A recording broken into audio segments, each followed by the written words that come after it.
welcome back to my channel. This is your girl Emily with Raggedy Plans, and it is time for us, or for me, to talk about all of the books on my March, I almost said February, my March TBR.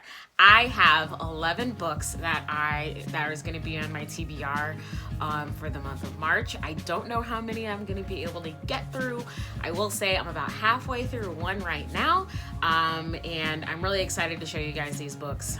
But before I get into those, let's go to our Wonder Woman EC softcover notebook for me to do a recap of what I read in February. So I ended up reading 7 books in February. All of the books that I read were 4 or 5 stars. This never happened. I think I hit a point in February where I was missing reading romance. And I'm not talking about I'm just talking about my regular trash romance novels. I don't really have anything else to say outside of that. So the books that I read in order, from favorite of the month all the way down to I really loved it. There was not a book that I didn't like that I read this month like last month. So there's that. So or last month, January. So best book that I read so far, best book of the month anyway. So my February book of the month was Between the World and Me by Ta-Nehisi Coates.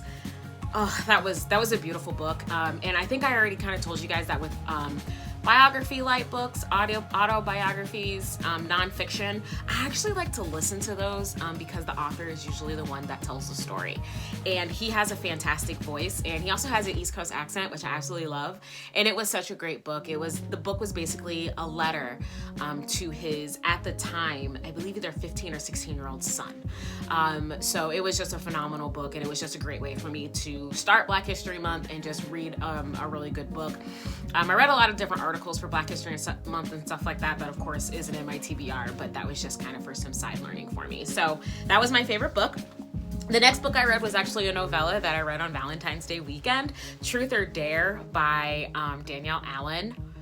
It was great. It was not even a 200-page novella, but it was just fantastic, and it flowed very, very well. So really, really like that. It's basically about this group of friends whom all come together because they basically all went to an HBCU, and then 10, 15 years later, they're all getting together because 2 of the friends are getting married, and one of the primary rules in the group is that they don't hook up. So some people in the group may date, but there's no hooking up, and basically 2 of them hook up.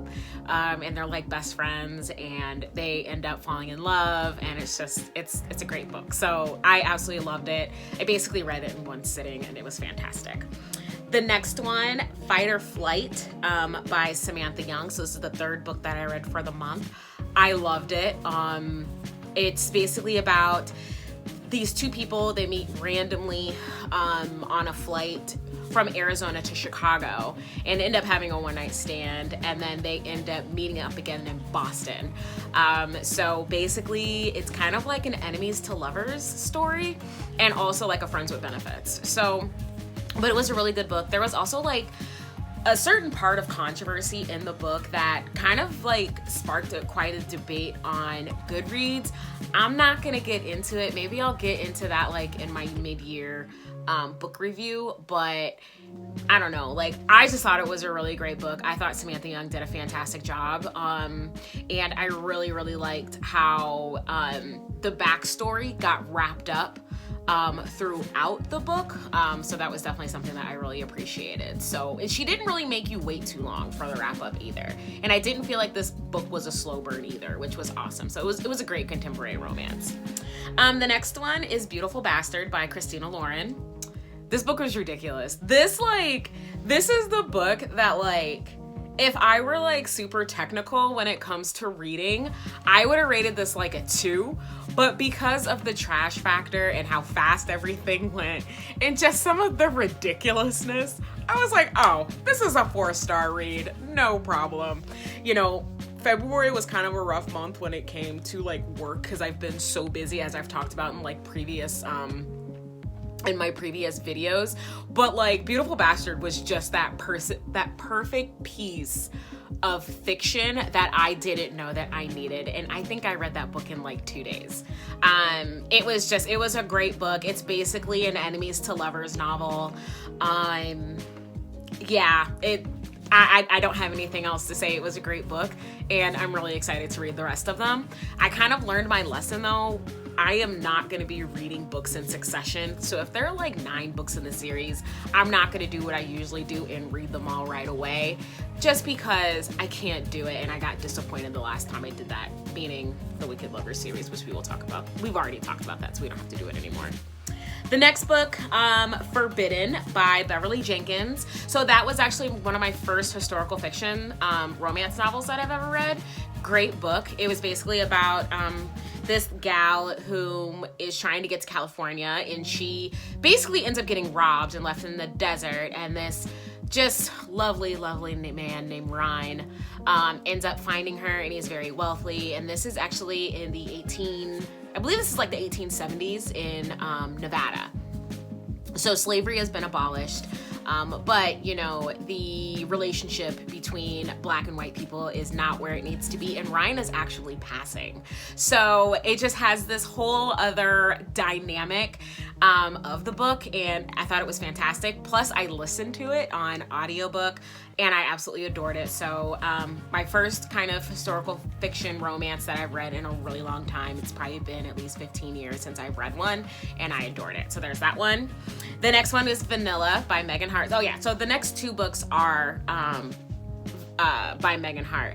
But I read Vanilla, and that one is about basically a female domain who falls in love with a regular guy, and a guy that likes regular sex. So how they navigate that relationship, plus how she navigates a current relationship that she has, and how she lets go of a relationship that she had before.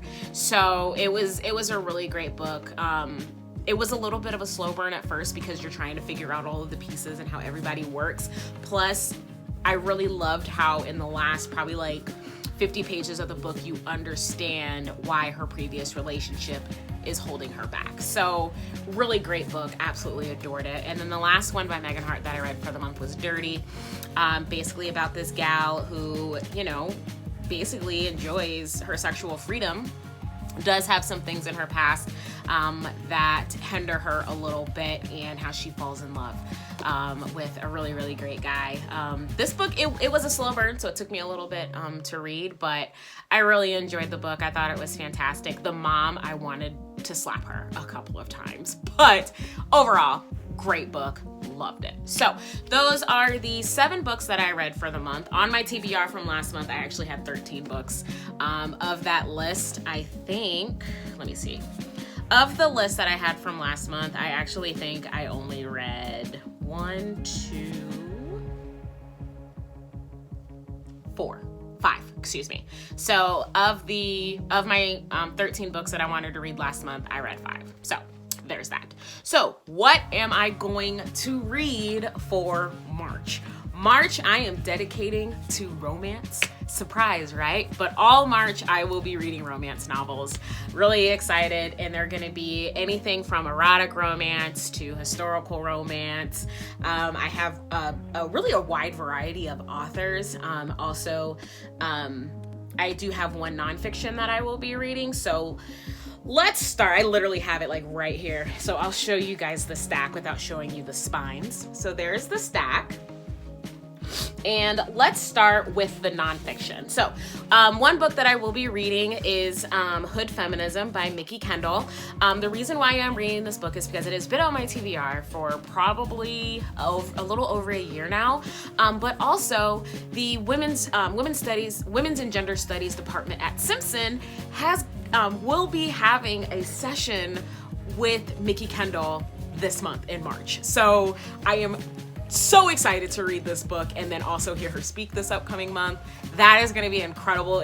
That just does not happen, and this is a huge win for women in gender studies at Simpson. As you guys know, I minored in women's and gender studies when I was at Simpson, so really excited to read this. I ended up getting some page flags. I'll be highlighting, and I'm also going to be listening to this book while I am reading it, because for a nonfiction book like this, I know that's how I'm going to get the most out of it. So really excited for that one. Okay, so the next book I'm already reading, obviously. I've been reading this book for a couple of days now. It is Mastered by Maya Banks. It is the first book in the Enforcers series. I am just about halfway through it now. Usually I can read like anywhere from 30 to 40 pages a night right before I go to bed. This book is basically... it's trash. Okay, and when I say like it's trash, I mean this book is so unrealistic, it's not even funny, but I'm loving reading it. What I really love about Maya Banks' writing is she is very descriptive.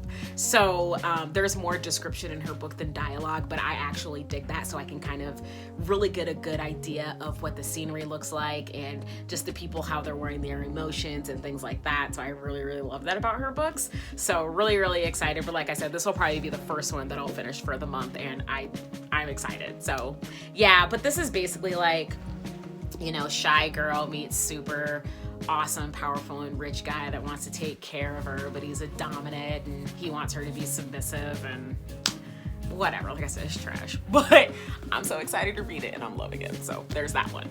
The next book that I have, I just bought it yesterday. I bought The Duke and I, the first book in the Bridgerton series by Julia Quinn. I have to read it. Like I saw it. I literally, okay, so when I went to Barnes & Noble yesterday, because these are actually my birthday purchases, so I said I could purchase 2 books for my birthday. I went in to buy this. I saw this because I do not like mass market paperbacks. I think they're too small. But I saw this and was like, well, there you go. So I will be reading The Duke and I. Very excited. I can very much see myself reading through this entire series over the next year. I loved the show Bridgerton. I have watched it twice now on Netflix, and I am very, very excited to read this book. And again, me getting more and more comfortable with reading historical romance. So I will be reading that. The next book is the Dirty Girls Book Club by Savannah Fox. I bought this book at a Goodwill a few years ago, and I just picked it up. I was like, I'm gonna read this. Not really even sure what it's about, but let's hope that it's good, because I've never read a Savannah Fox book before. So there's that one. The next one is an anthology. Hot in Handcuffs. This has stories by Shayla Black, Shiloh Walker, and Sylvia Day. I don't know what these are about either, but I'm excited to read them. The next 2 books I actually purchased about 2 years ago now, but they're both by Helen Hoang. I think that's how I say her last name. But they are The Bride Test and The Kiss Quotient. I've heard fantastic reviews about these books, and I know that they say you should never judge a book by its cover, but these covers are gorgeous. So really excited to read these. I'm not really sure what these are about either. Well, I think I kind of do. I know this one has to do with like matchmaking, and I know this one, the girl in the book is on the autism spectrum. So, and I think it's like she asks like a escort to teach her how to be sexy or something like that, and they fall in love and whatever. We all know the story, right? But regardless, I am very excited to read these. These are going to be my first novels by Helen Hoang that I am reading, and I have heard fantastic things, so this will be fun. The next book, again, is one that I bought. I think I got it at the Planned Parenthood book sale. So here in Iowa, Planned Parenthood does a book sale twice a year. Sorry, my dog's barking. Either my husband's home or someone's outside. I don't know. But, so I bought this one for a couple bucks, and it is called The Object of Love by Sharon Cullors. Basically, this one is it's kind of like a paranormal romance. Basically, this lady, her son passes away, and he's like in his 20s. But basically, she seeks comfort in her son's best friend, and they start a relationship. So, but I do think like there's some paranormal stuff going on in there with her son's spirit. So, but I mean, just the idea of this book is what struck me. I haven't read an age gap between an older woman and a younger man. So really excited to read this one. The next one is the second in the original Sinners. It is called The Angel by Tiffany Reese. I loved The Siren. I thought that was fantastic, and I ran out and bought that book right after I read it because I borrowed it from the library. Not exactly sure what this one is about, but I think it's basically Nora's next chapter. So really excited about reading this one. And I mean, that cover though, gorge, right? So there's that one. The next one is a part of the Wedding Date series by Jasmine Gilroy. I will be reading Party of Two. I adore these books. Jasmine Gilroy has just done such a good job of writing various different romance novels with diverse couples, whether they be older couples or they be like in this book and in the Wedding Date and in the Proposal interracial couples. I love it. And I'm actually really excited because I'm going to be doing a read along with this one because I do have the audiobook from the library. So I actually have to travel this week. So Mastered, Hood Feminism, and Party of Two will be going with me on the road this week. So I'm really excited about that. But this is going to be great. I got this from Walmart, I think probably within a couple of days of it coming out. I know, the little tag thingy. Yeah. But regardless, I'm excited. And another reason why I picked this book up. So the primary female character in the book, her name is Olivia. So that was my sister's name. And so obviously I already know I'm going to love this book and give it 5 stars just for that. So there's that one. And the last book that I am going to read, I know that this author is kind of is a little bit controversial just because of some of the things that some of the comments that she has made about Black Lives Matter and things like that. And I really should not even be giving her the time of day. But I have had this book on my shelf for 3 years. So I figure I'm just gonna read it and then give it away. That's pretty much what it is. But I will be reading Beautiful Disaster by Jamie McGuire. With reading the back of this is the same plot to After. So this is gonna be really interesting for me to read. As you guys know, I love the After series. I thought it was fantastic. I think that series is so good, I don't even wanna watch the movies because I know the movies are gonna ruin it for me. How do I know this? I watched the first movie and I was like, that's it? No, girl, not even close. So there is that. I will be reading Beautiful Disaster. Very, very excited. So there you have it. I'm gonna see if I can pick all of these up for you guys. It's a lot. But there you have it. This is my stack of 11 books that I want to read for the month of March. I am gonna try a little bit harder to actually complete my TBR list because I have a week off this month. Yeah, I am actually taking spring break off. So during that time, gonna be doing stuff around my house and getting my house cleaned up and whatnot. But at the same time, I just want to sit and spend some time with this gorgeous stack of books. So anyway, that's all that I have for you guys. Thank you so much though for watching my video and checking out the books that I'm planning on reading. Tell me in the comments, what books did you read in February and what books are you hoping to read in March? Also, where are you at on your goal? So I know I'm 13 out of 100 right now on my goal for the year. I've got a long way to go. So tell me about how all the things that are going for you. If you like this video, please make sure you hit that like button, and also please make sure that you subscribe. I'm really trying to make sure that I'm putting out at least 4 videos a month for you guys, whether they all be in be in a row. I don't know the word right now. I'm losing it. I'm kind of tired, but I'm trying to at least put out 4 videos for you guys this month, maybe even some more bonus content since this is my birthday month as well. So, and also don't forget to follow me over on Instagram at RadQPlans. Thanks so much for joining me today. I hope you guys have a fantastic start to your March, and I will catch you guys on my next video. Bye.